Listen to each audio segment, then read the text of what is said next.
8 years of shared mornings, dreams, and promises, gone in a moment I never saw coming. I thought we were solid, weathered by time but still intact.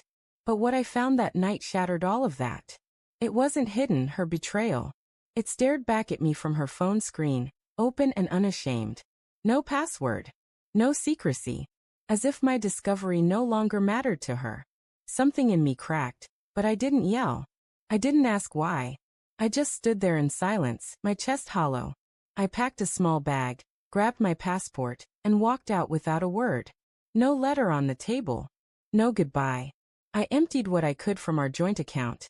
And by the time the sky lightened, I was miles away. I drove until the world felt unfamiliar.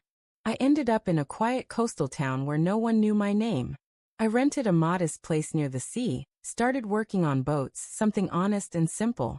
The ocean was rough, but it told no lies. That suited me. I didn't talk much. The locals didn't pry. Maybe they recognized the kind of silence that comes from deep wounds. Or maybe they just respected solitude. Life there was plain but clean. I'd fix boats during the day, cook my own meals, and walk along the shore in the evenings. The sound of the waves replaced the noise in my head. I didn't smile often, but I breathed easier. I didn't call anyone. Didn't open old social accounts. I let the past drown in the tide. I never even told my own brother where I was. Time passed. The sharp pain dulled, but it never left. I thought I'd buried it deep enough, until one chilly morning in February. I heard it. My old name, spoken softly, almost unsure. I turned. She was standing there. She looked different. Thinner. Worn out. She walked toward me holding a photo, one of us from years ago. Her hand trembled. She said she'd searched for months, even hired someone to find me. She said she was sorry, that she never believed I'd actually disappear for good. I didn't respond right away. I just waited.